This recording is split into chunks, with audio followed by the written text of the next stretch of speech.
श्री राधे राधे। सोहर लेकर बनी सुनर से कैसा लागता कमेंट बॉक्स में जरूर बताए सबे, साथ देव सबे।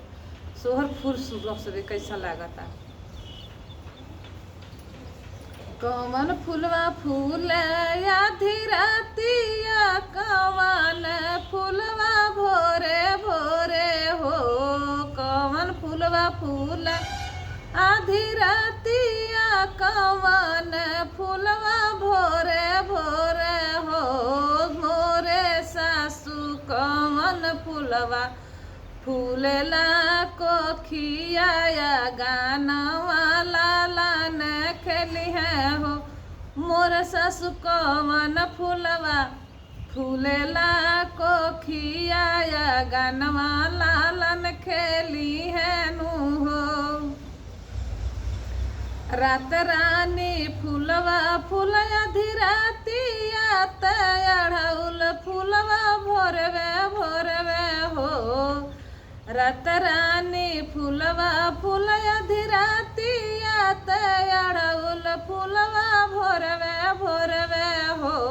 बहुआरी को खिया के फूलवा फूल गानावा, बाबुआ तुहर खेली है नु हो।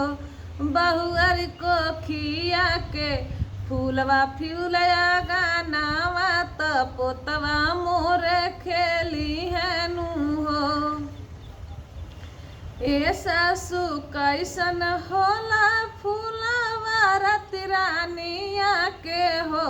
सासू कैसन होला अढ़ौल फूलवा, कैसन हो न लाला नवानु हो।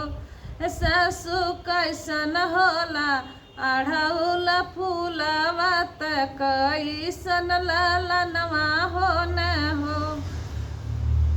सफेद होला फूलवा रात रानिया के, लाल फूला अढ़ौलवा के हो। सफेद फूलवा होला रात रानिया के, लाल फूल अढ़ौलवा के हो। बहुआर गुलाब फूलवा फूलेला कोखिया, गानवा हमरे खेली है नु हो। बहुआर गुलाब फूलवा फूले तुहरे कोखिया, गानवा लाल खेली है